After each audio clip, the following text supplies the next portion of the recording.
Hi, everybody. This is Dave Emmons and the Strange Reality. Thanks for dropping by and being with us. I got a big show tonight, and as you can see, I got four guests tonight, and it's jam packed, and it sounds good. I've read some of the things that they do, and they're going to explain it to you. So actually, I'm going to be turning over some of my co-hosting duties over to my buddies, Mark and Rob, since they know Professor Dave and Dalia, the other two guests, and they'll be introducing them. And I will introduce uh, Mark and Rob, and we'll see how this all goes. Let me see. I'm looking at the five got everybody in there, all five on the video, so we're fine. And I'm glad that we're all together from different time zones. We talked about that, the split of the Mhm. time zones: Eastern time, Central time, Mountain time, and then what, another dimensional time somewhere. So, yeah, I wish there was somebody from the next dimensional time that could tell us a little bit about what's really going on in this world. Okay, I'm going to start here with here on the Strange Reality.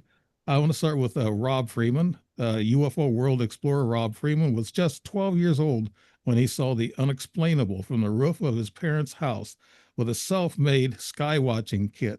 I'd like to see that kit. I probably would have had one when I was a kid. I didn't have that.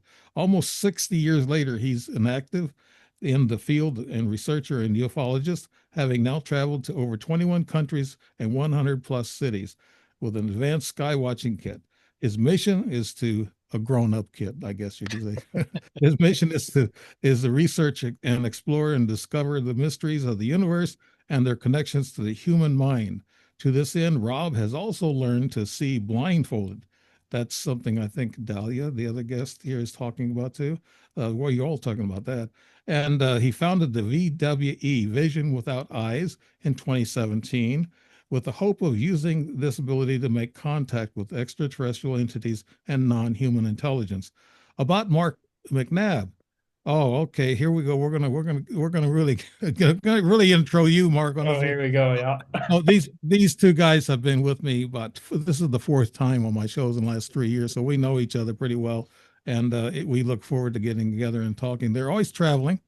They always got the wind in it somehow. They're going somewhere. They're all over the world, but they find out quite a bit of stuff and interesting investigations. About Mark McNabb.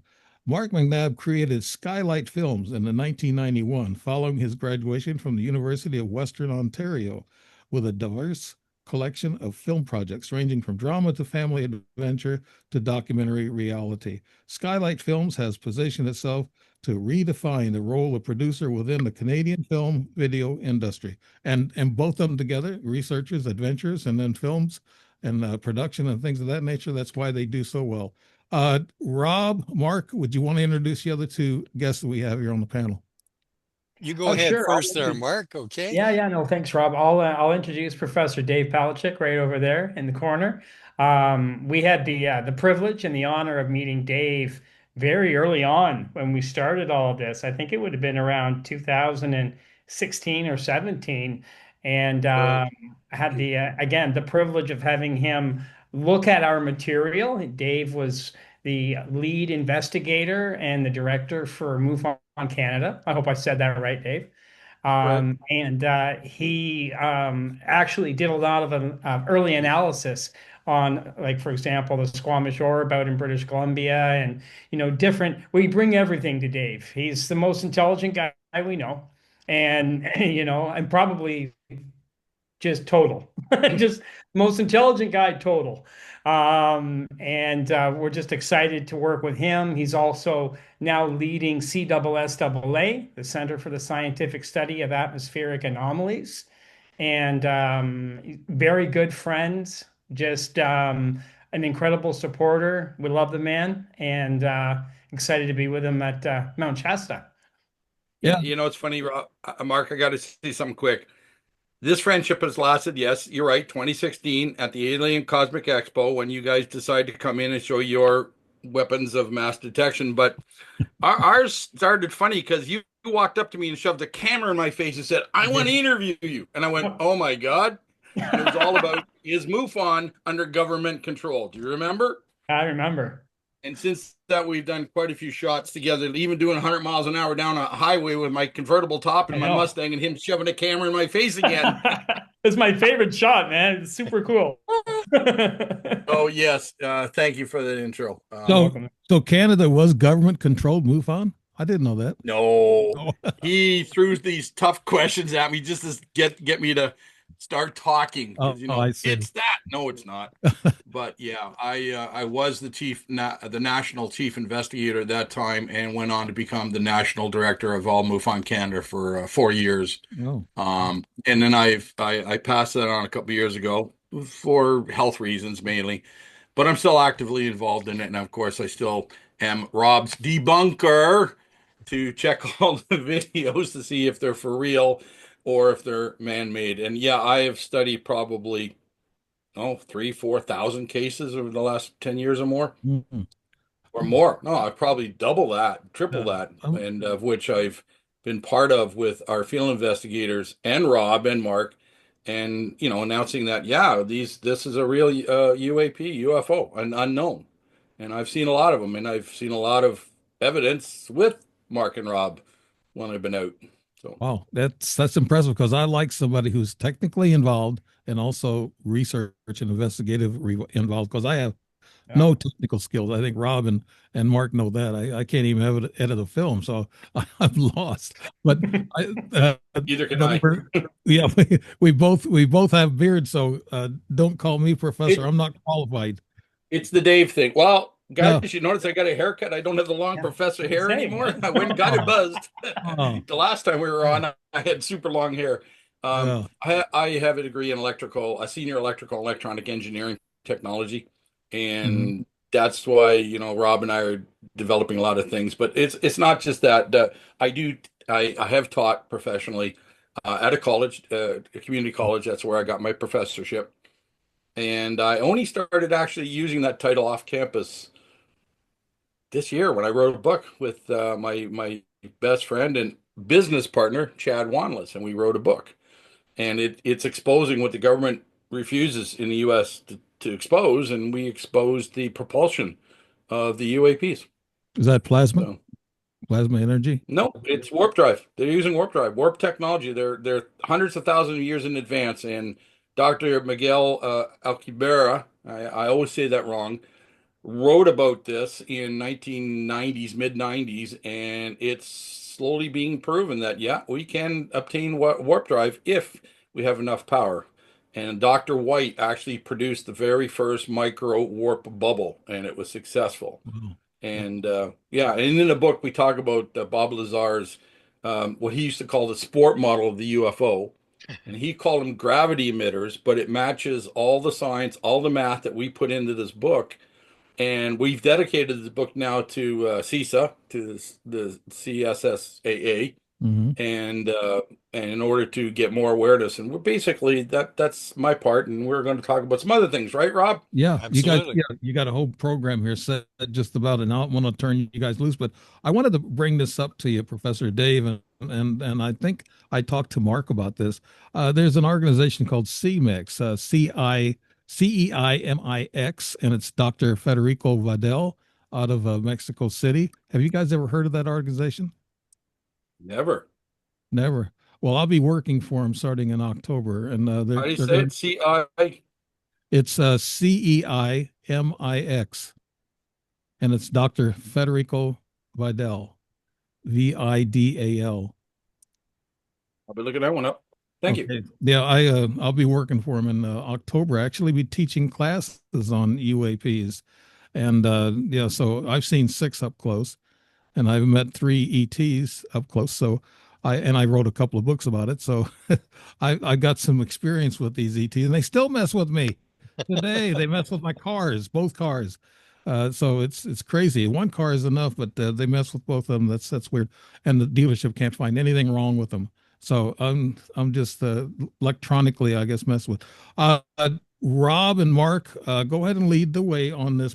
About, I guess you're going to be talking about this about the vision without eyes and Dalia. We got to get Dalia in there. Yep. Yeah. So I'll go ahead and introduce Dalia Burgoyne. Yeah. And I met Dalia about a year and a half ago. I was doing free 1 hour sessions online, teaching people to see blindfolded. There's two levels, the intuitive level and the seeing in real time level. There may be more levels actually. And I was offering these as a way of introducing people to it. And Dalia opened right up and it was at the intuitive level. Now, I think she was doing a little bit of this before, but in our 1 hour session, she did fantastic. And she wanted to come to our seminar that we were putting on a couple months later. And that was great. And Dalia opened up, I think it was the second day in real-time Mindsight. And we're quite excited about that. And you'll see a video on the Vision Without Eyes YouTube channel where it's at a seminar and Dalia is the first one talking and she lifts her mask up. She shows patches and everything we're showing her she's getting. So she's quite famous for that video. Dalia was recently at Contact in the Desert and Mhm. she was demonstrating blindfold seeing, seeing without eyes. She was also involved with telepathy. Dalia has a autistic daughter, and they communicate a little bit telepathically, and maybe Dalia can get into that later on. So Dalia is quite involved with a lot of the different psi abilities. Dalia and myself and a few others from Vision Without Eyes are going to be at the Psi Games that start August 1st in Charlottesville, Virginia. And we've got a team put together. Dalia is going to be on that team as well, demonstrating Mindsight and so on. So Dalia has now come to a second seminar, and Dalia has been helping out at the seminar, helping to train, demonstrating, showing the folks that it can be done. So that's Dalia. And Dalia, you got any words to say about all these men surrounding you on here on the program? He's always Yeah, quiet. well, what I found interesting is I do come from more of a consciousness background and psi abilities. I practiced a lot of psi abilities before I met Rob, but that was the one thing I hadn't actually tried was to see without my eyes. I had gotten really good at walking around in the dark and being able to see in the dark, but I had not ever been able to see through the blindfold and see colors and be able to read. And on that video call with Rob, that was my first time seeing anything. It was my mind's eye, I was seeing it. So I was seeing, and I thought it was incredible. And then when I went to the seminar on the second day, that's when I was able to finally see through the blindfold and to be able to see detailed and shapes and read and everything. And what I found fascinating is I was very surprised at how much UAPs came up in these seminars. They kept coming up and these stories kept coming up and I had no background in it at all. And and like he said, my daughter is very telepathic. And I remember thinking, why did these keep coming up? The UAPs keep coming up in these seminars. What's the correlation? And my daughter did validate because she actually can communicate with things that are telepathic, other entities. And so she validated that these entities were out there for me. And yeah, and so it's become it's interesting that I'm learning all of this new stuff. And it's interesting that I'm going to be at Shasta, and I'm very excited mostly to feel the energy of Shasta, but I already know something major is going to happen. And so I'm really excited to experience it. There's no doubt in my mind something major is going to happen while we're there. Yeah. So I think I've heard of the other group, CE5 group, Dr. Career and them go there. And every time they go there, there's always something that goes on. And I guess everybody that goes there, like you said, Dalia, do you do remote viewing? I haven't actually done it or taken a real course on remote viewing, but I have played with it. And every time I did play with it, I did pretty well. So I'm not in it yet, but we call when we have the blindfold on and we're seeing around, we call that local remote viewing. So it's a kind of like remote viewing, but in a local way. Oh, okay. Rob or Mark, you want to start off with this program that you guys are into, the Vision Without Eyes? Sure. So, you know, at this event, we're going to combine the two things. We've been traveling around the world for the last 10 years.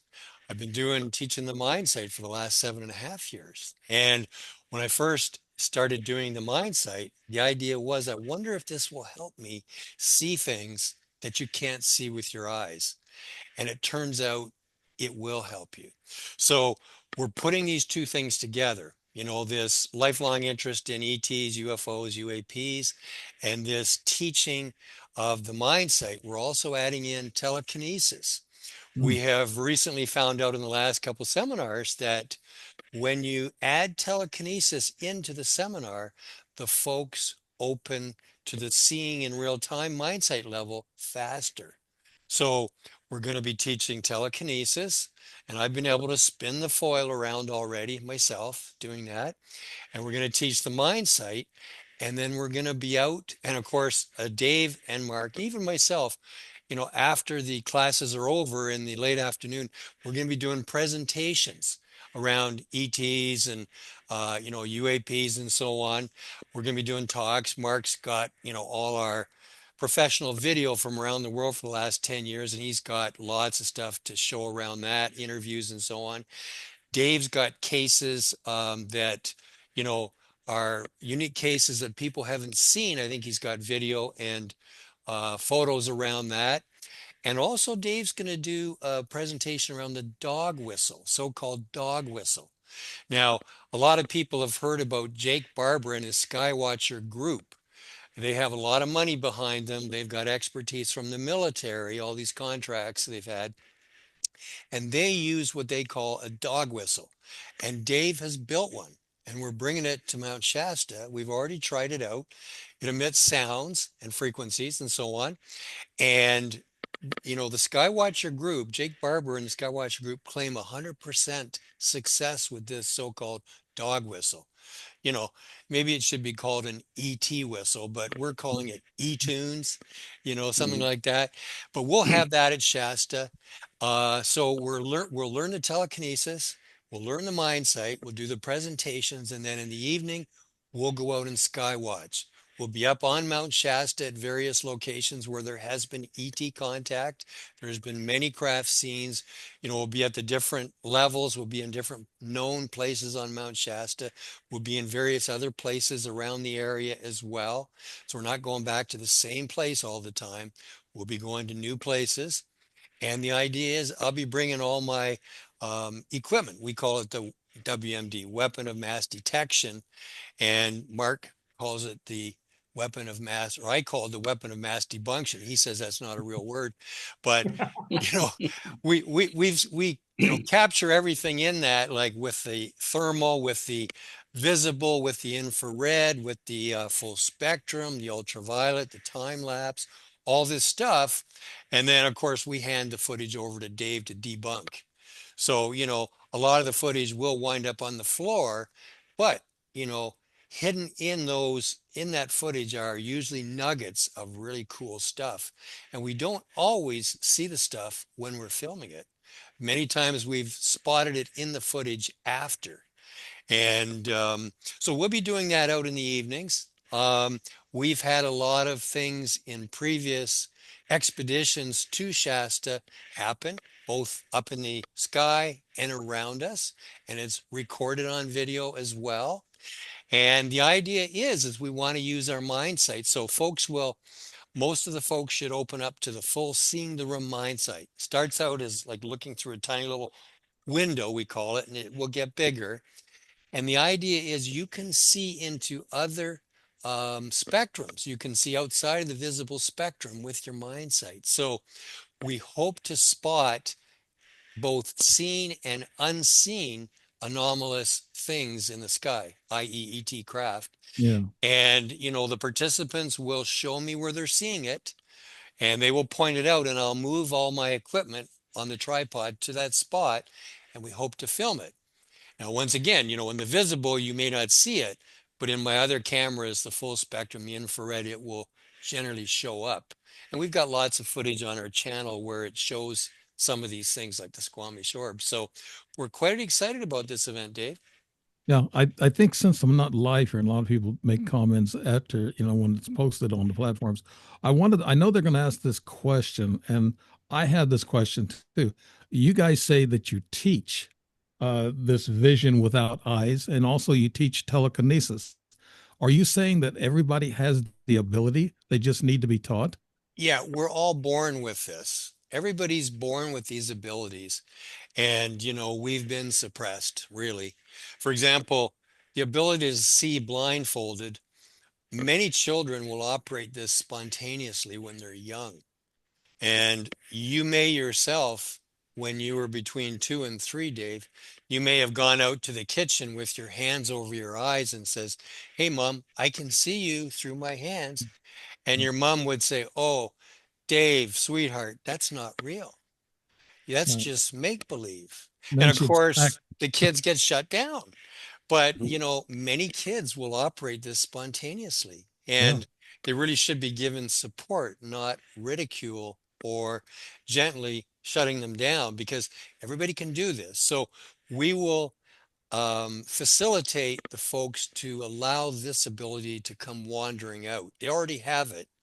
It's not like we have to train you to do something you've never done before.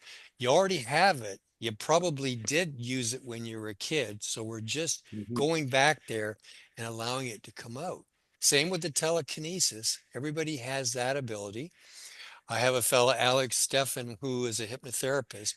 He will be facilitating both the telekinesis and, getting us relaxed to be receptive to connecting to that right brain of ours where both the telekinesis and the mind sight exists. Yeah. You mentioned something about a lot of the films that you guys take ends up on the cutting floor. Professor Dave, how much of a percentage of actual films comes to you that you debunk, and how much are real? On the internet, there's all kinds of disinformation and all Oh kinds yeah. of AI videos and pictures, and we're getting to the point where we don't know what is real. And Professor Dave, how much is debunked that you see? Well, when it comes to all the cases that go through MUFON, we were averaging before 2019 about 5% were real cases. Over the past years, that especially with COVID lockdown, we got more credible cases. That rose up to 8%. But right now, I'd say with Mark and Rob, and when I'm out and look at some of the stuff, we're hitting 12%. Hmm. And that's a realistic number. That is an incredible number. If you used to shoot 1,000 and you hit 12%, that's a high number. Considering that in Canada alone, because we're up in Canada, less than 10% of the population who see a UFO report it. And these Yeah. are known facts. So of that, in those cases that I was in working with my field investigators as, and that is either the chief investigator or the national director, we were hitting that 8 to 10%. And that's 8%, 10% of 10, only 10% of the population. Mhm. So we know there's a lot more going on. And I have a lot of other information, which hopefully I'll be sharing at Mount Shasta, that's coming from other sources. And that number probably can rise to about, 15 to 20% with proper, well, with Rob's 12-year-old Sky Kit. If you go out with the proper equipment and you set your mind to doing things in a scientific way, we could raise that number quite higher, Yeah. you know. But anyways, yeah, the cutting room floor is, as Rob calls me, the debunker. It's always my pleasure to look at all these things. Either I'm with him on some of but the ones I'm not, he still sends stuff to me, and I've had some pretty good aha moments. And I got to remind Rob, when we went to the Mojave Desert at Joshua Tree, it was like 3 or 4 years, no, 5 years later, that I happened to pull out a video that I had done time lapse. And I thought, I want to look for satellites. And what did I find, Rob? I found a UFO Mhm. Yeah, and that happens that quite took often, off, did a Dave. 90-degree turn, and then a Yeah, zigzag. Yep, Yeah. yeah, after. yeah, yeah. Yeah. And And especially it the was time like, lapse. yeah, Yeah. and it was amazing. And I'm a forensic investigator. That's part what Mhm. you become as a MUFON field Right. investigator. So, and of course, I have all the software that I developed and use to help debunk. I hate using that word, Rob, but to prove the unknowns.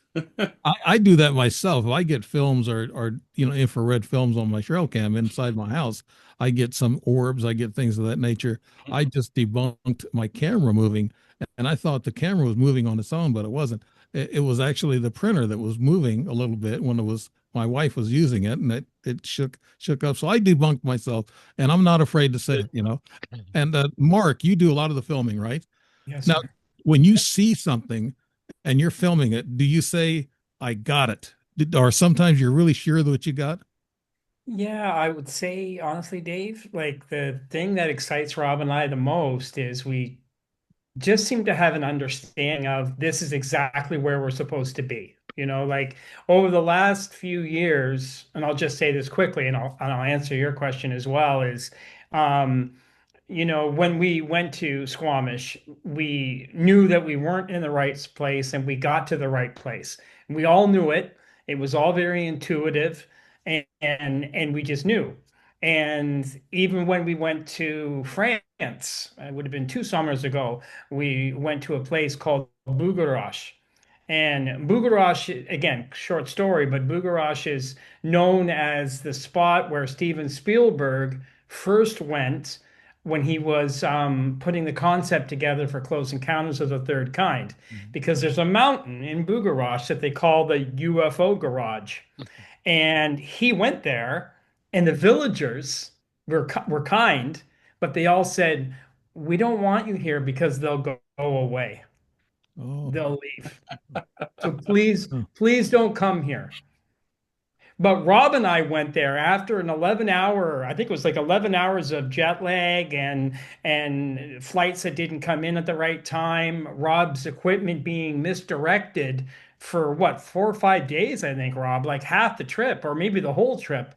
He didn't have his technology, but we decided on one night, the first night, with everything going wrong, that we would drive up to that mountain, and we went to that mountain, and I'll never forget the moment that we said, "Well, where do we stop?" And Rob said, "Right here."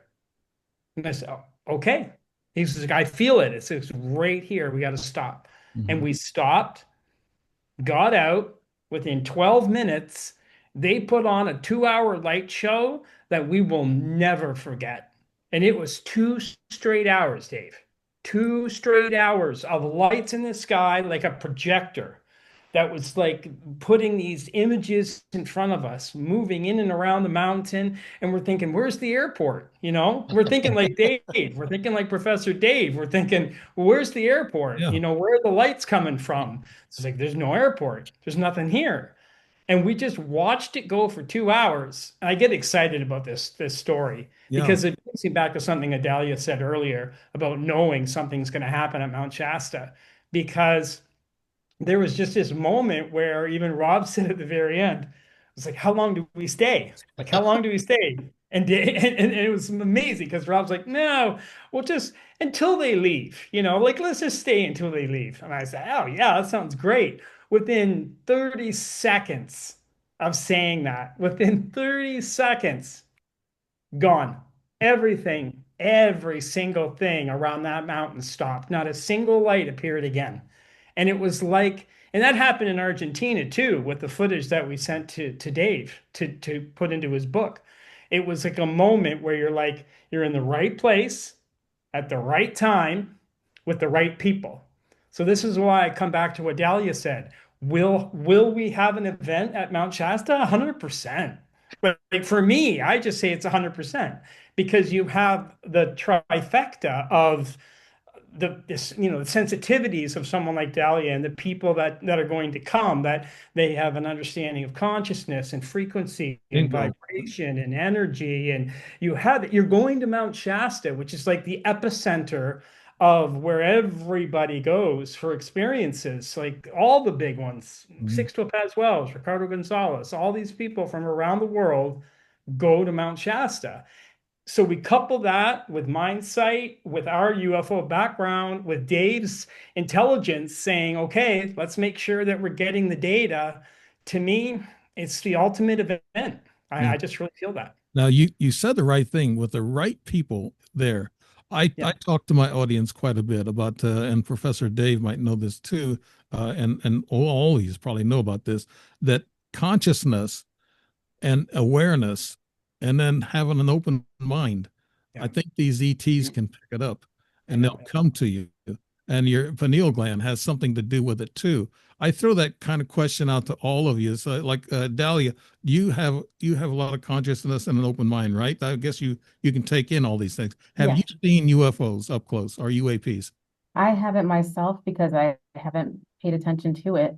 But my daughter communicates with them. Like it's very easy for her to hear them. And so she's told me about them. But I wanted to go back to the having the right people there and us calling them in because when we do telekinesis, Alex, who's the one that trains us in the telekinesis, he literally will give us a task that is impossible, but tell us it can be done, and we will always do it. And so we've even been able to not just affect matter in front of us, but we've been able to affect digital things, electronics. And so he will even ask us to affect a compass, a digital compass, and we will be able to move the compass, move the height, everything on it. Random number generators, we can make it go to which direction we want. So all he would need to say, or all we would have to do is have an intention to say, hey, let's be a vessel, or let's call them in, and let's all put our intention to calling them in, and it'll happen. There's nothing that he had us do. Again, everything seemed impossible that we didn't do because the intention was so strong. And that's something that he focuses a lot on, that training is it's more about intention than about telekinesis. And it's very fascinating. And I'm very excited about that aspect along with the energy that Shasta has. And how we are going to be able to call them in just with the telekinesis background alone, let alone the ability that we're going to have to see it. I know when you have Mindsight, you can see much more in the dark and you can see much further. We actually had a video where we were at Rob's house and he had a couple of us walking outside in the dark. And those of us who had the mask on, we didn't even know, like, we just thought there was a bunch of lights on. We just thought it was bright outside. You see us on the video saying, of course we can see, it's bright. And we just kept saying that. But then when we got into his house and we looked at the video, it was super dark, not possible to see. And so we even asked, was it really that dark outside? Or is it just the video? And he says, no, it was this dark. And so it's very fascinating what you can see with when your Mindsight is activated. Right.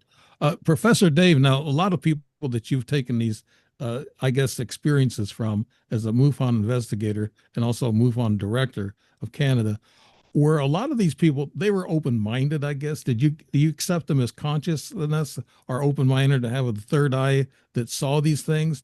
Or are they people who were non-believers and all of a sudden they saw something?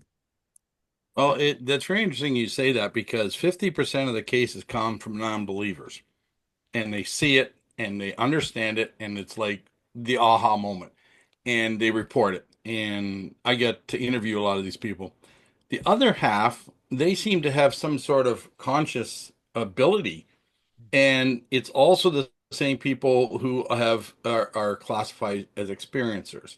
They might not have physically been taken to a ship, but their mind, their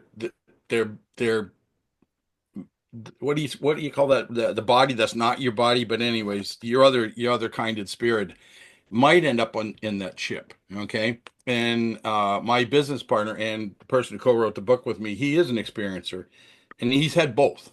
As a young child, he disappeared and he was gone for a long time. He showed back up about 5 hours later, and the whole world was looking for him. I think you're talking He's about writing a book on that too. Astral projection.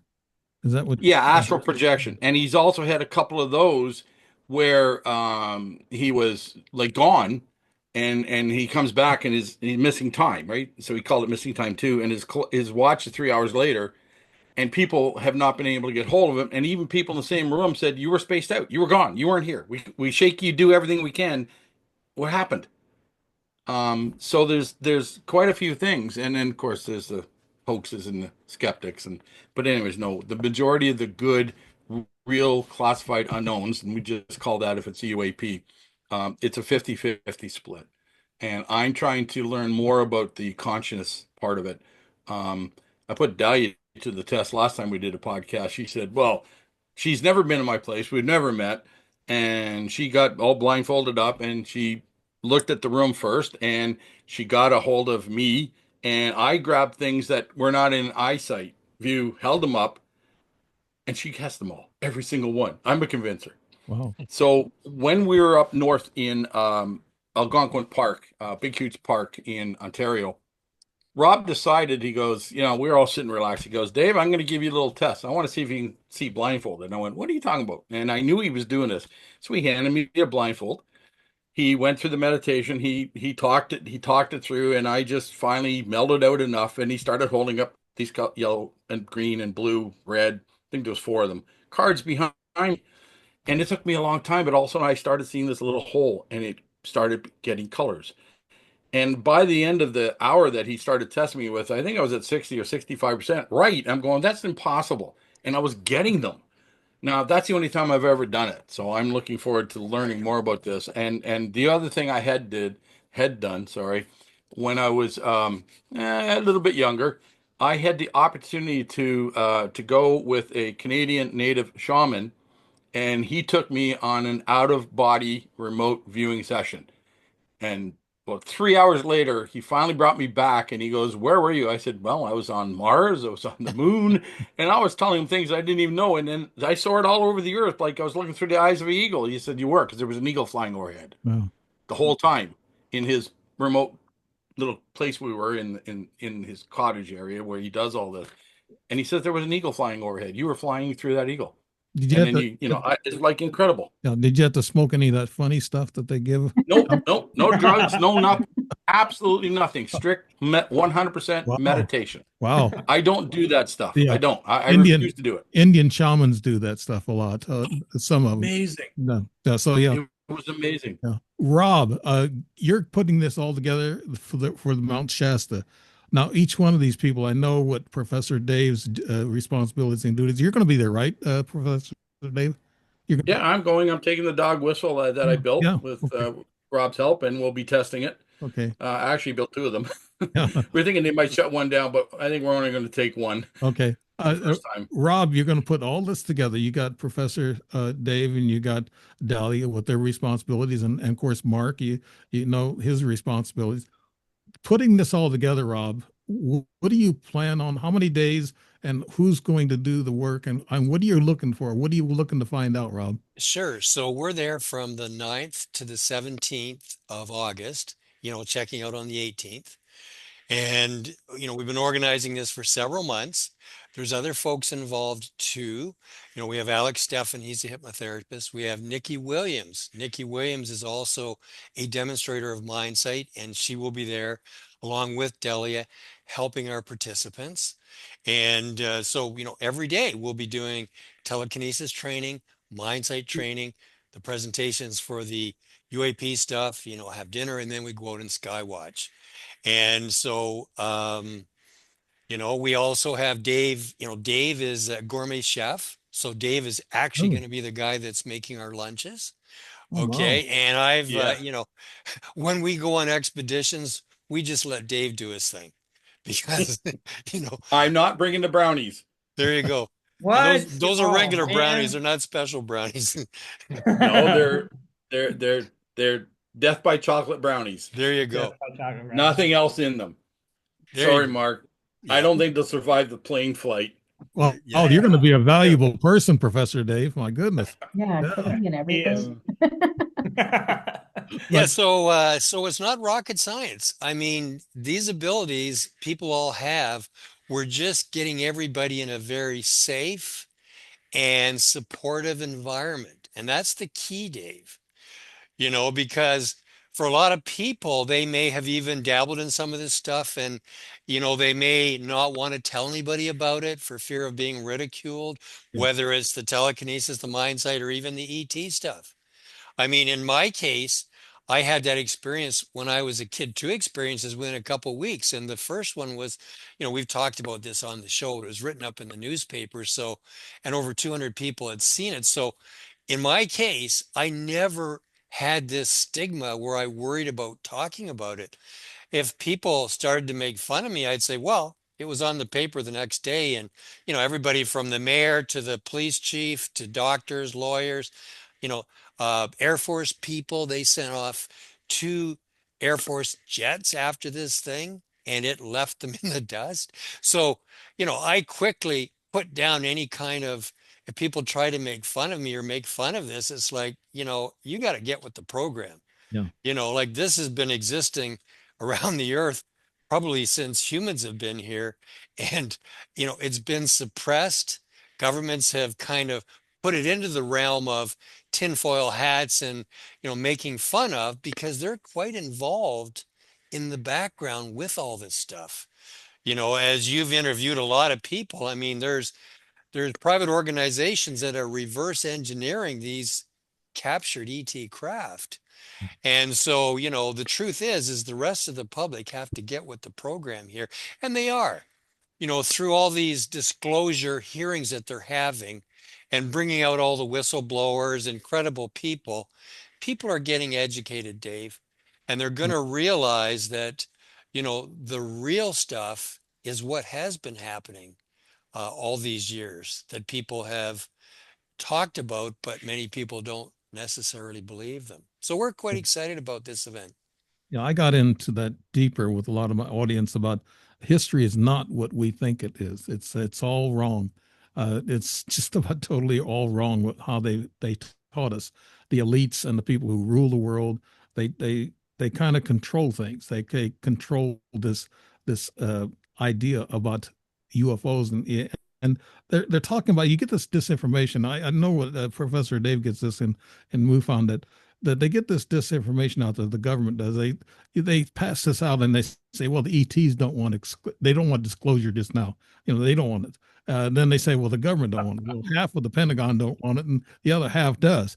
It's all kind of excuse. And now this committee that had represented the Comer and Luna, they were supposed to put this stuff out. And I know Professor Dave probably followed this, being in MUFON, that they were supposed to have a committee and put this stuff out about UAPs. Professor Dave, are you happy with what you've been hearing or seeing from these committees? Absolutely not. And I've talked to people like Lou Alzondo, all our other UFO ufologists that I know and have talked to many times, and personally got to know. Nobody's happy. Now, it's a big show right now. The congressional hearings, the senators demanding disclosure, demanding information to come forth. And then, unfortunately, the people who are testifying, like Lou and like David Fravor, they all get this, you're only allowed to say certain things or you're going to jail. And then what's their answer? Well, I can discuss that in a skiff. So everything's behind back doors. So they're being suppressed even today.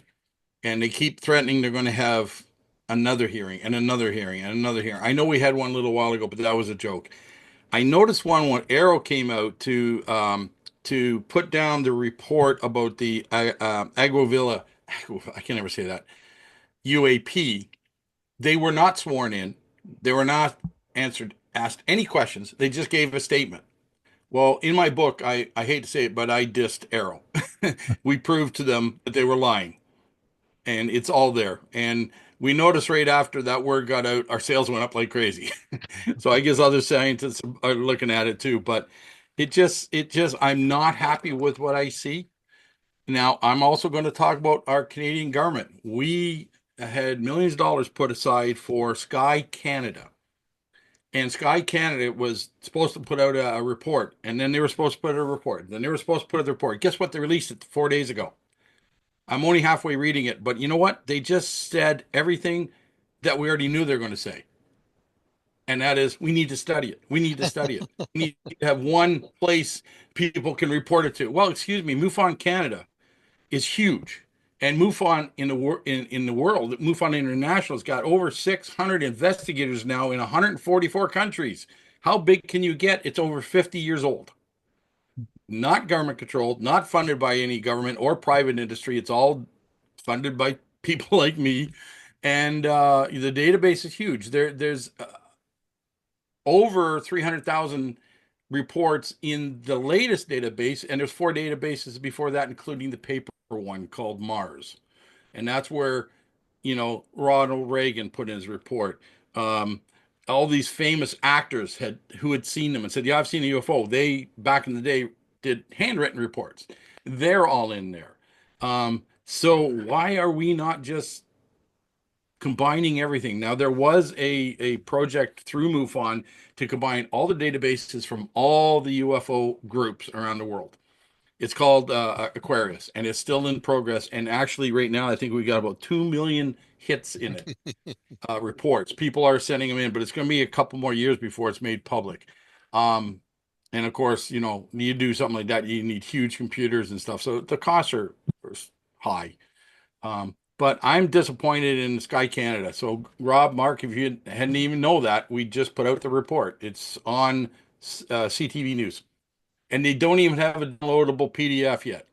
Well, So you got to actually, you can go to the Canadian government website. There's no downloadable PDF of the report, and it's 35 pages long. It's not huge. I think it's 35. I don't know. I'm only halfway through it. Representative Luna made a comment. She is coming out of one of the meetings. She's the one that's actually closest of giving it away.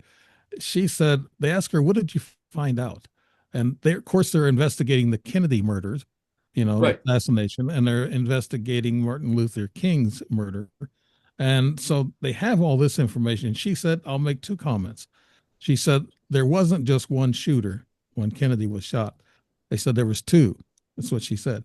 And then she said, as far as UAPs, she said, our whistleblowers, what they're telling us, the stories they're telling us, she said, these entities are interdimensional entities. She actually said that. So she admitted to some of interdimensional entities. And what does that mean to you guys? I mean, all of you. Put that out to all of you. Interdimensional instead I'll of. go to the end and I'll tell you what I know that I can discuss. So, Rob. Yeah. So it's funny, Dave, because we've talked about this before. You know, a lot of folks get attracted into this phenomenon because they've seen something in the sky. You know, light that's behaving in a strange way. We all know, you know, satellites will just go across evenly across the sky. And we know how planes flash when they're going across the sky and how they behave. But typically, people will see something that deviates out of those norms. For example, what appears to be a satellite all of a sudden comes to a stop. Well, a satellite can't come to a stop or it will fall out of the sky. So, and then it may go backwards or it may go at a right angle instantly.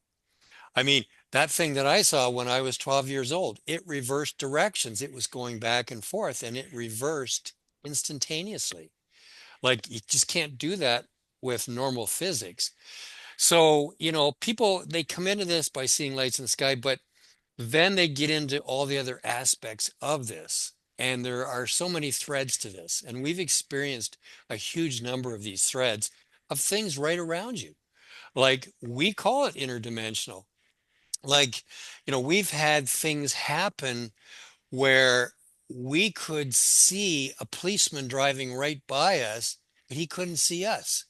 We were flashing the lights. We were yelling at him. We were jumping up and down. We were within 10 feet of him, but he just drove as if he didn't see us. And we were warned the day before by Sixopaz Wells that these things can happen. So when you start opening your mind that, yes, some of this stuff might be possible, it will be given to you. Now, how is it given to you? I don't know. I just know that, you know, we have stuff happen on every single expedition. And if it doesn't happen on the expedition where we are, it happens back home with our partners and our family. But every time we go on an expedition, we have this crazy, cool, high strangeness stuff happen. We've had iPhones that had been dropped and a crack in the glass mysteriously heal a few weeks later. You know, weeks, the person putting tape on the iPhone over the crack because they didn't have time to go in and get the glass changed. And all of a sudden they peel the tape off and the glass does no longer have a crack in it. You know, we've had, and we've talked about some of this on your podcast before. We've had checks written, gone through the bank, and yet the check is still in the book. We've had vouchers been given to us on a trip, you know, by the airline to Mount Shasta, for example. The vouchers were spent on the food. It's because the flight was late, so the airline issued vouchers. Yet, and they were taken by the at the food court by the vendors who are selling the food. But yet, when we check for our boarding pass, one of our members in her purse, the vouchers mysteriously are back in her purse, unspent.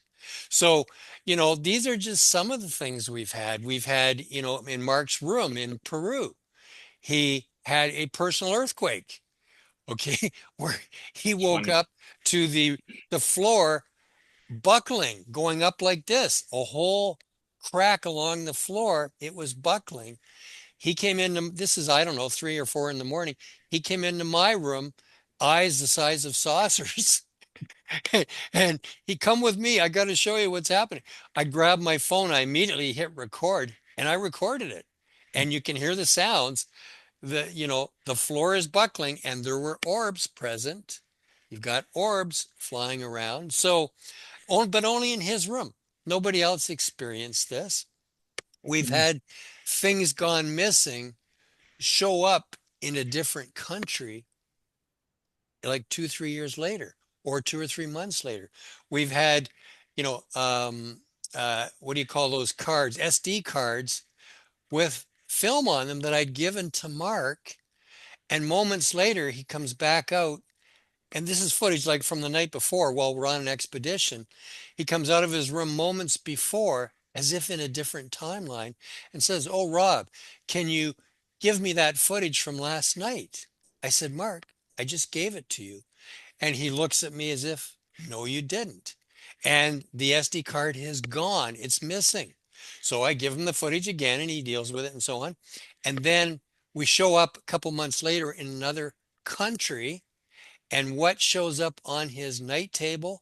That very SD card with the footage on it. It goes on and on and on and on. We Could this have, be Rob, so could this be a Matrix time slip that they talk we about? don't know. Stop looking at my screensaver. Yeah. I was gonna say, It is the Matrix. Of Dave, course, like it's the Matrix. Of the course, name it's of the your show Matrix. is Strange Reality. Yeah, You know, The Mark, name of your show, man. Look at your show. It's Mark, Strange Reality. yeah, it is. It is strange. Mark, you live in Peru. Do you see stuff all the time there, or do you witness things all the time there, Mark? Oh, in Peru? Yeah. Oh, Peru was our, like, again, like the epicenter of so much that happened. I would say when we came here in 2016, the first time, it set the stage for us because it was very mind bending. It's like what Dave said about the Matrix. The understanding is your reality is just really not your reality. Like if you spend your time looking up in the sky hoping for a light, no, that is such a small percentage. Maybe it's why I'm so excited about Mount Shasta. If you take like-minded people and you put them in a location that is very conducive to these kind of stranger kind of, different, this differential in terms of reality, you have that tendency to experience something, and it's not normal. Like it's not like something that's run of the mill or regular.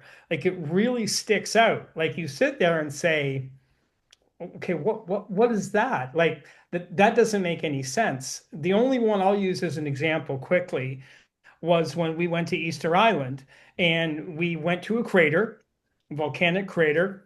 It was three of us. And at a certain moment of the morning, of a certain morning, all three of us, independent of each other, turned our cameras and focused it on the crater that we were at. Rob took a picture. I took a picture, and I don't even know why I took a photo. I never take photos. I'm a video guy. And the third person in our party did the same, all independent of each other. Didn't think anything of it. Went the entire day, the whole day. That's happened at 11 in the morning, 7 o'clock at night. Rob's reviewing footage. I'm reviewing footage. Our third member is reviewing. And we all got the same object that was in the crater. Okay. And it's definitive. Like you look at it when you see it, like when you see Rob's, especially right there. Yeah. If you see that image, now what happened to me personally, which made it stick out, was They communicate with me, Dave, through my technology. Always through my technology. Always, always, always. They will affect my camera. They'll affect I got something on my card, on my computer. On that day on Easter Island, 300, like I had on my computer screen, I put my SD card in, 368 pictures, time stamped. Okay. There's a timestamp beside every single picture. The picture with the UFO in it, the timestamp changed, pushed itself ahead by 2 hours, and then returned to the timeline and stayed with the timeline for the rest of the pictures. So you had this timeline of 368 pictures, and only the picture of the UFO pushed itself ahead into the future by 2 hours and then returned to the present timeline in the camera on the card. It's amazing. It's impossible. No, it's Yeah. I can't even go in. You'd have to go into 7 different menus inside. I couldn't have done that even if I tried. Like I couldn't do that. And even at the time it happened, we were renting a car. I was filming. I have footage of me filming us while we're renting a car. So the point that I'm making with that story, that quick story, is whether it's Peru, whether it's Mount Shasta, whether it's any hotspot that we've ever been, watch for the signs. Like we learned that in Peru on our first trip. Watch for the signs. Just detect something that doesn't fit that doesn't fit the reality. That's a strange part of your reality because you're going to notice it. And you just got to be aware. I think they have ETs, interdimensional beings. They have control of time. Absolutely. And I had an ET. I can show you pictures of it. I put it on my Facebook, and I met her in 2010, and she made a Freudian slip while she was talking to me, and she was an Asian humanoid ET. I know she was because 5 months later she come to my house in Illinois, and her with 2 sons. And my cousin and I sitting on a porch, and they come up and they dumbed us down. I couldn't even talk, and my cousin couldn't talk. So I know she's an ET. Well, this gal slipped, and she said, "When are you humans going to understand there is no time, there is no age?" I looked at her, and she backed off a little bit, like she made a slip up. She messed up, the Freudian slip. And Professor Dave, have you heard this from anybody that you've interviewed with?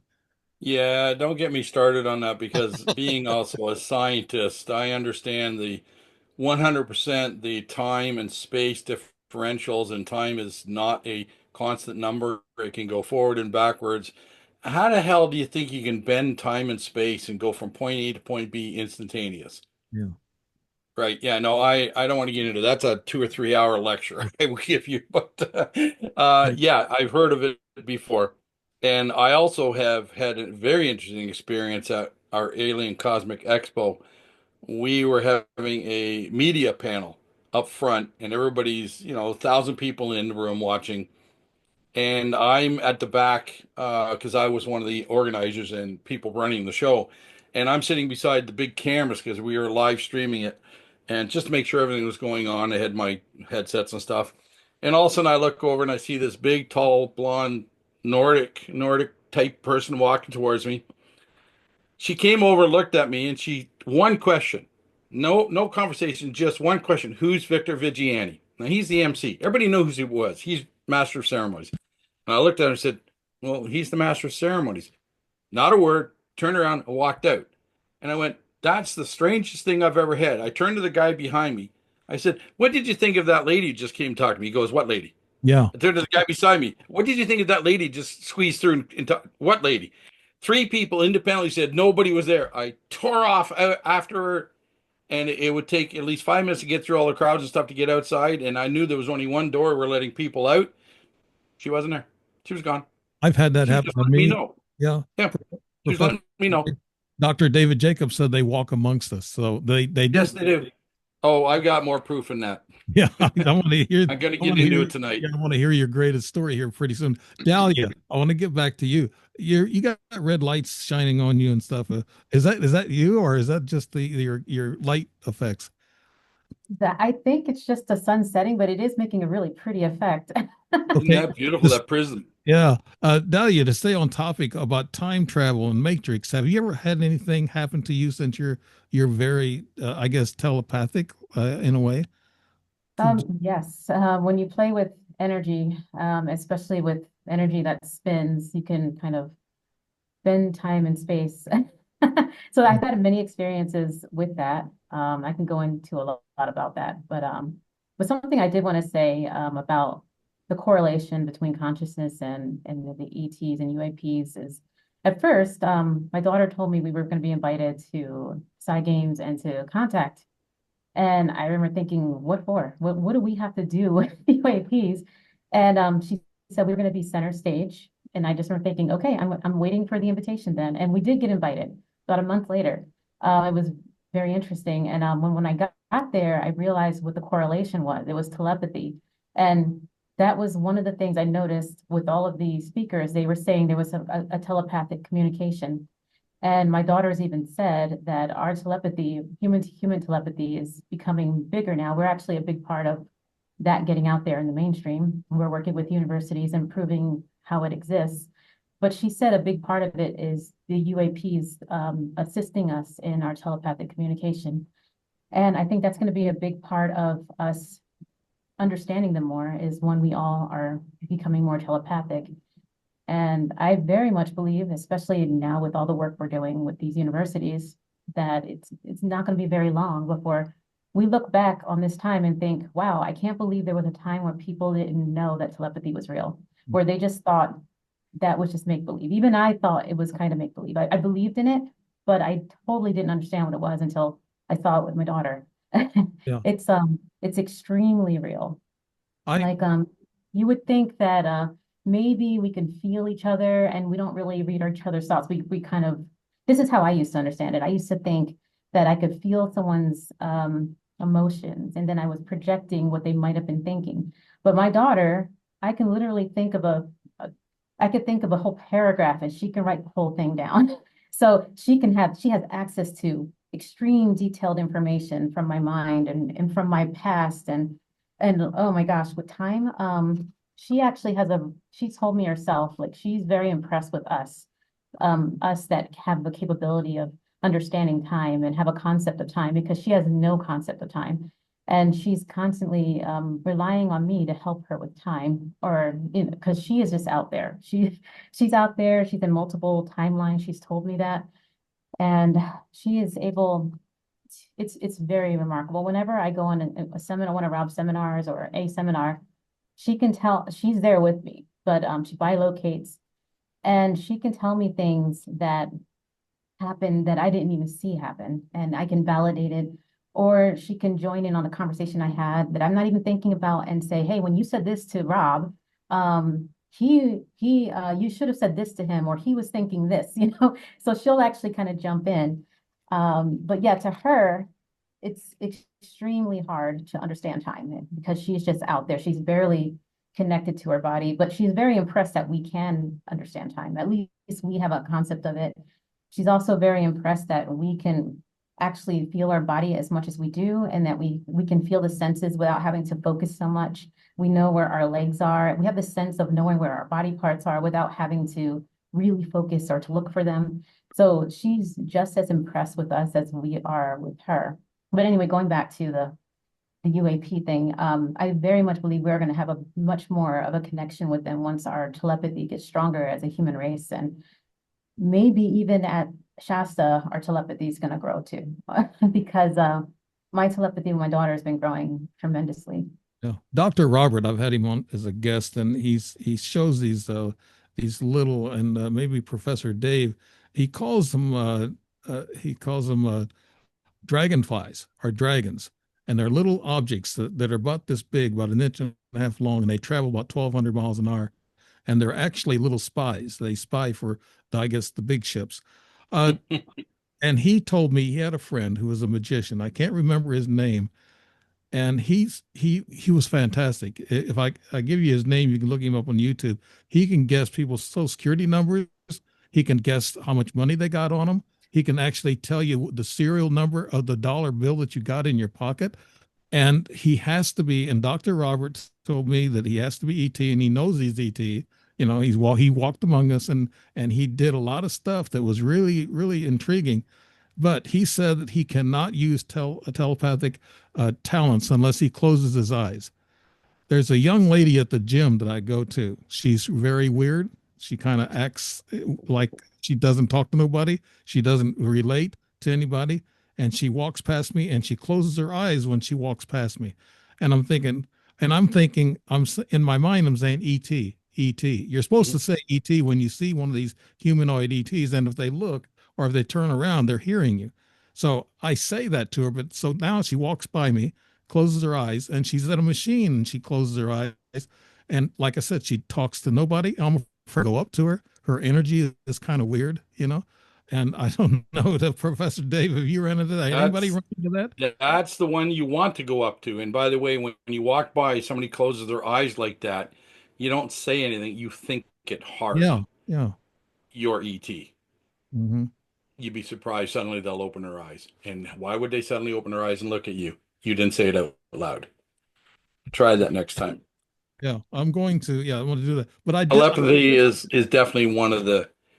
I've always been thinking that we are being helped along. Thank you, Dalia. You brought it up that the only way they communicate is by telepathy, and we need to learn. And that's why they're not landing on the White House lawn. I hate that because we're not ready.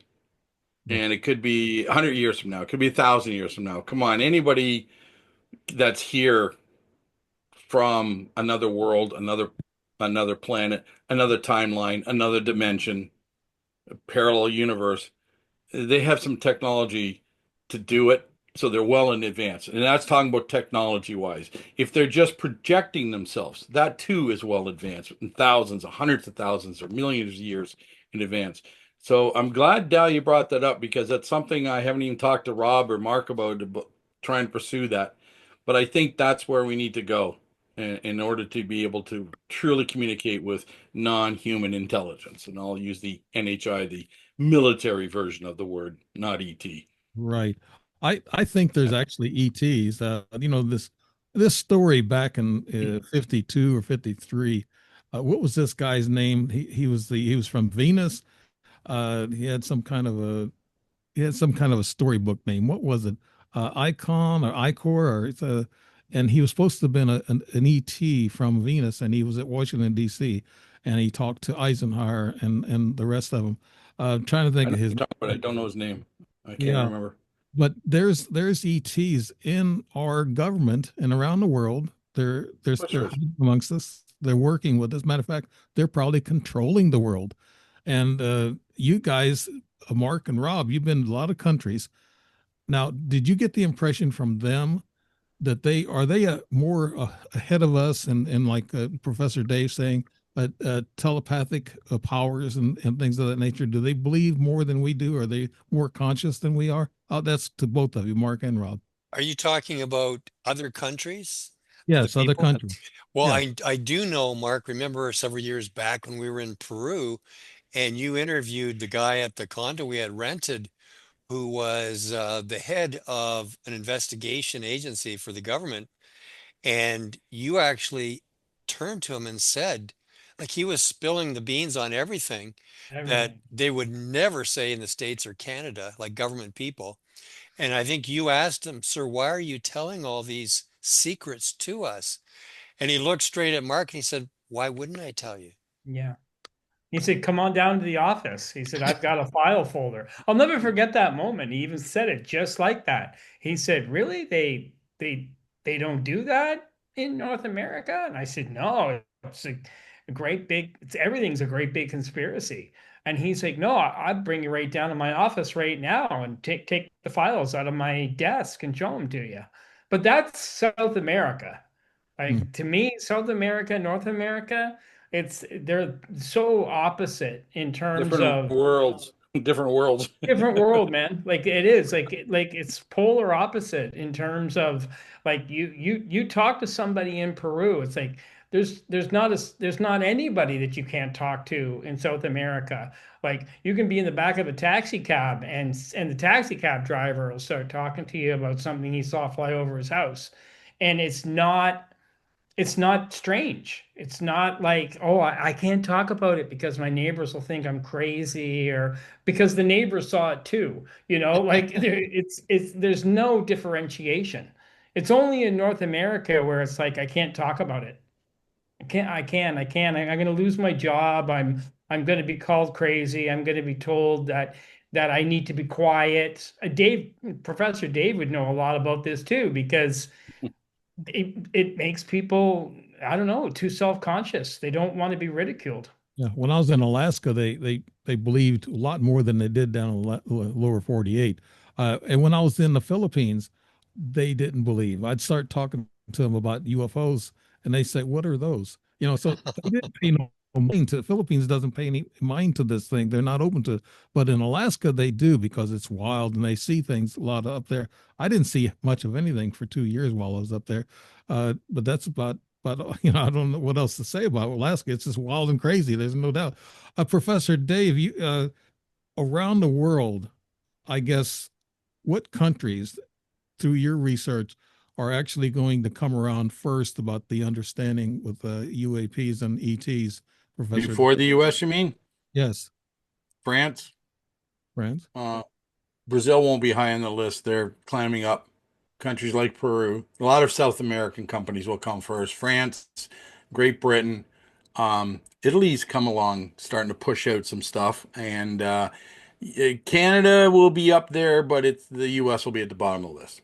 So you're going to see full disclosure coming out from everywhere, it's like a snowball effect, except the U.S. It's all about control. It's all about fear and fear mongering and false flags they love putting up. And I won't even get into that tonight, but I don't think US will be the first person to disclose. And I'm trying to encourage actually Canada to do so. We're working on that with a gentleman up here. We have the Citizens for Disclosure movement up here in Canada too. And that's being run by Victor Vigiani, good friend of ours, the same guy who was the MC, right? He MC'd we had him MC all our Alien Cosmic Expos. They were big deals too until COVID shut it down. But yeah, U.S. Well, sorry, you're last. now, while you're talking there, Professor Dave, I wanted to ask you about. I know I'm taking us back to December and January, the drone phenomena in New York, New Jersey, and around the country. I heard that half of them were commercial drones, the other half were actual ET drones or craft, orbs, and then plasmoids. Well, What do you know about that, Professor Dave? we actually went down there, Rob and I, and another Hey, good. videographer, and we only saw one thing, and we didn't catch it. And that's where we're all on the top of we rented this beautiful B&B that I found had a fourth-story rooftop patio. So we had a beautiful view looking north, so we could see the bay on the west and the ocean on the east. And we're shooting north because that's where they're supposedly coming through. So we're on the where were we? Jersey shores, and we're sitting there, and all of a sudden I went, "Wow!" This thing went right across, but our cameras were pointed higher. I know everybody reacted because I shouted, but it was too late. We didn't see any of these supposedly drones, and it was just near the end of where supposedly the FAA shut down the skies. But we have friends down there. I had some people who we invited over. They actually came over to see what we were doing. And they've been monitoring for a while. The one guy lives in New Jersey. And they had seen some interesting things. Now, we have drones the size of school buses. Yeah, they're called military. But were they ours? Were they not ours? It's a mixture. And I think there was something going on so that the NHI pilots or whatever were testing us. Well, there was some other things going on, and it could have been a correlation, or it could have been a cooperation along with the U.S. military, because there was there were some real drones that the military, there was, other type of drones. People that had their own little drones that they were putting up, they were too small. Nobody owns drones the size of an SUV. There was a lot of the people saying, look at this picture, it's the size of an SUV. Well, that's either military or it's ET. Yeah. So there might have been something going on that we will never know about, that there was a collaboration of, let's see what happens. Let's see how the public react. Are we ready? And yeah, we are ready for full disclosure, by the way. It's not the 50s anymore. Well, So Trump come in saying that he's going to disclose everything, and he said the very same thing that Biden said. He said they're FAA approved, they're commercial yeah, drones, a lot of them, and he says they're not our enemy. So that's what he said. Biden said the same thing, so did Trump. So I right. said, we're not getting anywhere. We're not getting anywhere. You know? No, you're not. It's all smoke and mirrors and deniability. Yeah. And Rob, he'll did never you, release the files. Rob, did you see anything while you was there? Also, I mean, Yeah, I saw that one that Dave pointed out. Yeah. The problem with all my equipment is, you can have it actually filming, but you got to be pointing in the right direction. Or if you've got something moving slow, then I can move it on the tripod and capture it. But when something just zing goes right across like that, there's no time. I mean, Yeah. Mark and I, we were on Vancouver Island when I had all my equipment running, and we had what we called the flasher. It was this thing that came within 30 feet of us, and we all saw it except one guy was looking in a different direction. But it was strobing, like it was flashing. Would you say like 10 times a second or something like that, Mark? Yeah, it was like fluttering. It was They're like fluttering, yeah. it's like it was taking pictures of us. Yeah, it came down within about 30 feet of us, and it lasted maybe 4 seconds, 5 seconds. 4 or 5 seconds. Yeah. And, I ran over to my cameras to turn them around to get it. But by that time it was gone. And one of the other guys actually caught it in his camera. And by the time he reached to press record, boom, it was gone. But we saw it with our eyes. mhm. Well, yeah, And yeah, so we're moving up on an hour and a half. So what I want to do is get each one of you to tell me your best and most scariest adventure that you've had, and things that scared you or things that you really was shocked and awed about. I guess we can start with Professor Dave. You had something you said you wanted to say towards the end. Well, you brought up something about the little dragonflies, Mm. as being, are they U.S. military spies? Are they ET spies? We caught one. Rob and Mark have never seen this. Out in Alberta, Canada. Fly by a person who was out just with their nice little drone taking pictures of autumn leaves.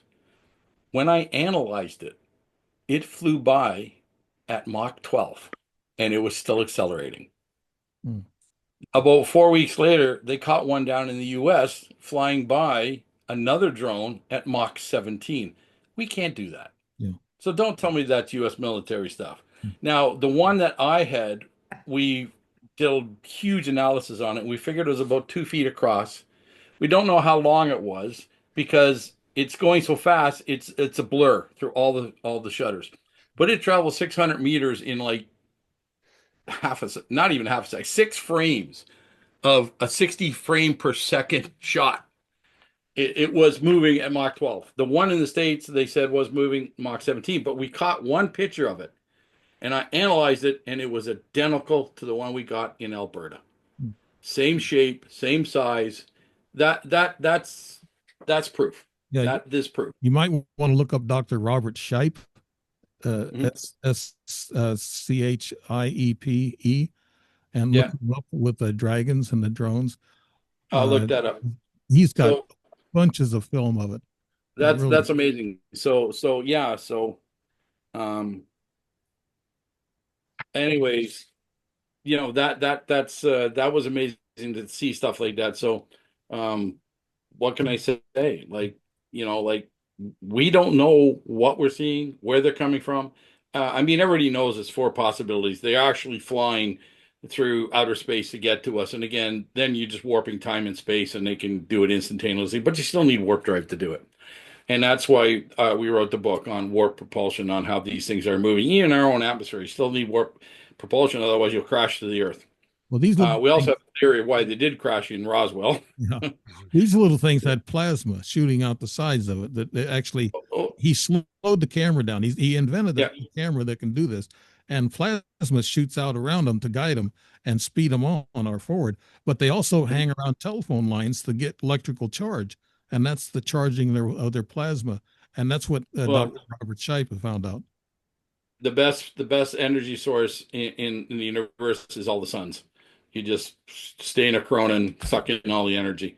And that's a known theory, but we've proven that, by the way. So I was just saying though, where are they coming from? Like either they're traveling through the universe, they're time traveling. That's a possibility, coming back and forth. And again, time is not a fixed linear line. It's fluid. It can go backwards and forward. And you can prove that to yourself. What do you think deja vu is? Yeah, I've had a lot of that. Not a glitch in the matrix. You either went that split millisecond, but your brain registered as maybe being, I did this, and it was 5 minutes long. Well, it wasn't. So again, it's deja vu. That's time travel. Obviously, parallel universes, and that's been proven now. In Einstein's theory was totally proven, and so was Einstein rings. And the last one is other dimensions. There's 21 known dimensions in our universe. We only know of 4. And the fourth is a joke. So you've got X, Y, and Z and time. Time is not a dimension. Right. And then there's more. And they know there's 21 different types of dimensions. If you look up the dimensions, you'll see the first 11 you can understand. The rest of them, you got to have a PhD science brain to figure it all out. And then they come here through wormholes and portals, right? But that's just a way of traveling through outer space and stuff. And that's like, are they coming from outer space? Yeah. Wormholes and portals. Rob caught an incredible one, and he showed me a picture of, I don't know, forget where you were, a Heston Light area. And you show that picture. Okay. It's like a shutter speed for a second, and it's all square. That is the opening of a portal. Let me just find that. I think where was that? Mark, that was Peru, Cusco, Peru. Now we've shown this one before, Dave. There it is. Yeah. That's a pretty. That's an opening of a portal. And look at the detail on that. Okay. And Lou, I showed it to Lou at a conference, and he said that that's not the actual craft. He said that's the disturbance in the atmosphere that it left as it was changing dimensions. Like, in other words, it excites the molecules of air with the energy, and it left an imprint in the atmosphere. So I told you that's the opening or closing of a portal of some sort. Not a worm. Can we trust Louis Alessandro anymore? Don't know. Wormhole scientists have proven. I hate to say it. Don't know. What's that, Dave? He plays both sides of the coin, I think. It's hard to know. Now, Dave, I was going to say, before we run out of time, and maybe we can take a break from the other stuff, Dalia is here tonight to demonstrate the seeing blindfolded. Should we take some good stuff? I was going to go to her next. Yes. Take a few minutes to do that now, or would you like to do that a little bit later? Oh, we can do it. Take a few minutes. Yeah. Okay, so Dalia, did you want to try with patches on as well? How did you want to demonstrate tonight? Okay. Yeah. She floored me last time because Rob put me on spot, and he says, I wasn't sure if I was going to do this today, so let's see. Sometimes the patches. There's the usually most of the time I see pretty good patches. There's the secret of telepathic skills that shut the eyes off. Yeah. That's it. Yep. Oh yeah, she has to do that. Yeah. Make it easier. Okay.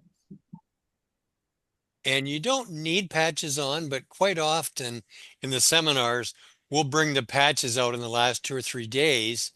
And in the next seminar, we're actually going to bring the sheet out, which will cover the mask also, so that the participants can prove to themselves that they're not somehow cheating. Right. Because when they start seeing through the mask, we'll have participants ask for a new mask. They'll think that there's like pinholes in the plastic of the mask, which there aren't, but that's the appearance that it gives when you start seeing through the mask, Dave. So how do you feel at the moment, Dalia? Okay, so let's just start by some colors. I've got some colors here. What would you say that is, Dalia? That's pink. Okay, what about this one? And that's yellow. Okay, what about this one? That's yellow again. Okay, and that one? Blue. Okay, let's go to something a little bit harder. What about some symbols? What have we got there? That's a triangle. Open or close? Triangle. Open. Okay. What have we got there? That's a closed plus. Okay, and what about there? And that is a closed circle.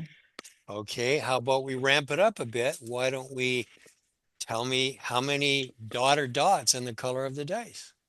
That is a yellow 2. Okay. What about that one? Oh, and a yellow 6. Okay.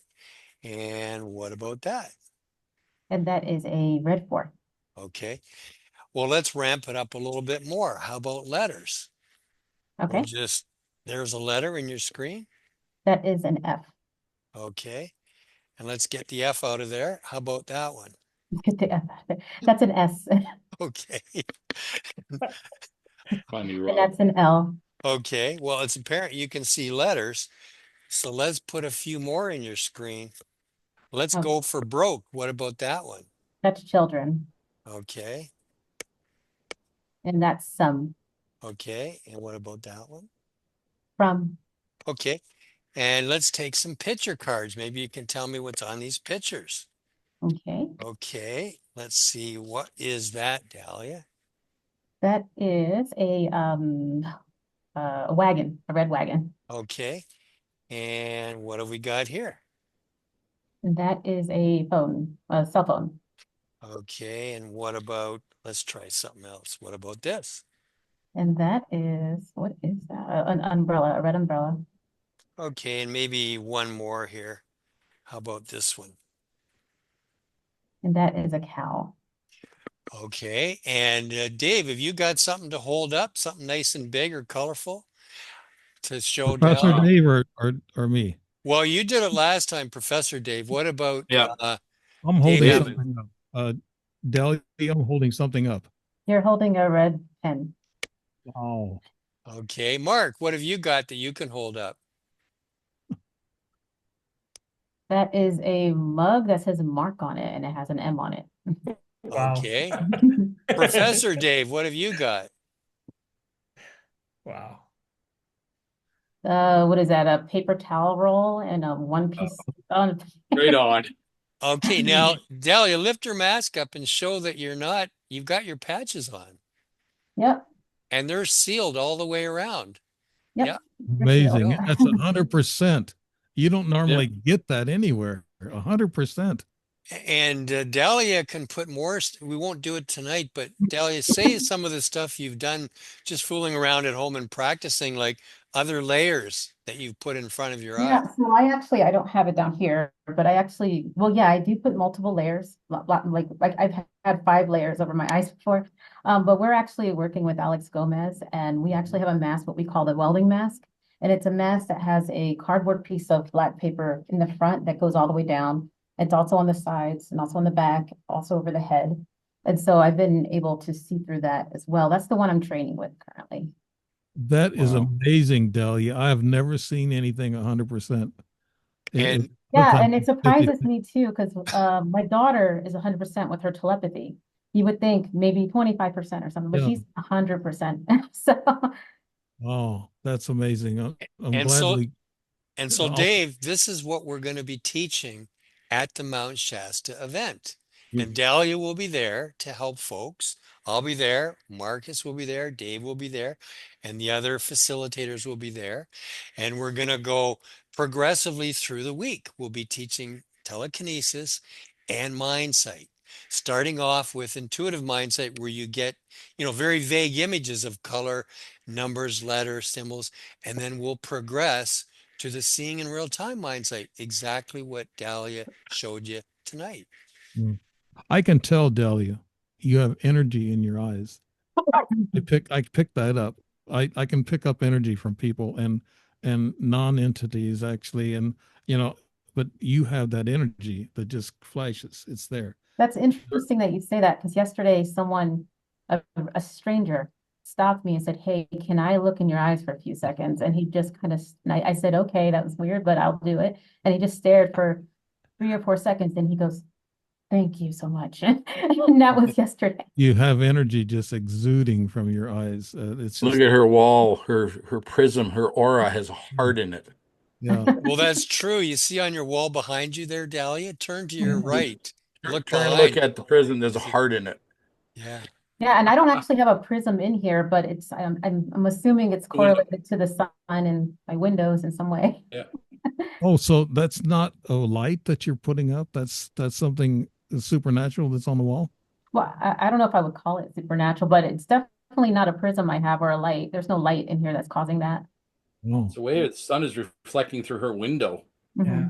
I've seen that before, but it's fading now in the middle because it's getting dull. But there was a perfect heart. And it's pretty cool. I mean, we've been watching it all night here, Dalia, and it's had sort of different shapes and very beautiful prism colors there. So that's and it's cool. moving like the sun is setting. It's moving up. yeah. Right. So you've got something on your window, some film on your window, or even some dirt and dust can cause that. It's pretty Causes cool. the prism effect. Pretty cool. I like it. And look, it's almost faded out now because the sun's going. Now, Yeah. you guys have anything last to say? Because we're getting a little long in the tooth here. So, Just personally, just extremely excited. Thank you, Dave, very much for having us on your program. Very excited for what is really for, I mean, Rob and I have been talking about it for a long time, but it's kind of it's a mega event, you know, and I hate to sound like that's promotional. It's beyond just the event. It's an experience. I mean, you're getting the chance to have this blending of all the worlds when it comes to UFOs, UAPs, Mindsight, telekinesis, you know, in this beautiful location with a lot of beautiful people. So if anyone's thinking about it that watches your show, they should definitely get in contact because it's the first of its kind. I'm excited to film it because it's, to me, it's historic. It has an historic kind of component to it because it's the first time all these people have been brought together to do all of this and to just to take consciousness and all the experiences to another level. So that's all I'd like to say. right. And so this is kind of open that people can join you guys. Absolutely. Yeah, we still have a few spots left, and people can just go to visionwithouteyes.com and they can read about the Shasta event in the drop down boxes, and then just click below that where it says register here. I'll put And that in a narrative. And I don't know how I'm going to fill all this narrative on all you guys that you've done a tremendous job. And Mark, believe me, I learned something from this and I loved the show myself. I mean, I'm glad you guys came here. And the cherry on top of the cake here with Dalia with reading that 100% for findings. Oh my God. It's great, great. And Professor Dave, I like you too because you talk my talk a lot of times, and I know you're very experienced and more technical than I am. So I appreciate that. And if I can help you out any other way, give me a call. I'll happy to come on your show and talk about a million different things. okay, great. I'll do that. That's I guess send Rob. Well, Rob's got your information. I'll get that. sure. Now, yeah, and this organization CMEX, Professor Dave, I'm getting involved in that. They sound like they have a worldwide thing going on. So there are a lot of scientists involved in this group. Good. So it's something they're going to push this disclosure, whether the government likes it or not, I guess. But I'm Good to going hear that. yeah, I'm going to be a part of it. I was picked out of LinkedIn. Dr. Federico saw my videos. I put my videos on LinkedIn, and I write books, of course. I got books, but that's why I'm going to be teaching some of this stuff. I don't know what the class curriculum is going to be. They're going to send it to me, but I'm interested in getting the word out, just like you guys, enlightening people. You know, there's not a whole lot of money in UFO books or doing podcasts. So it's enlightening people, and you gotta enjoy doing that and helping people out. And people write me all the time and ask me questions, and so I don't have all the answers, and none of us really do. But my God, it's a mysterious world, strange reality. So I want to thank you, Rob, Mark, Delia, Professor Dave. Thanks so much for being on the show, and I guess we'll go ahead and close out. And I want everybody to see the show. This is a great show, and thanks to everybody on this panel. Thank you so much, Dave. Thanks, Dave. Okay, Dave.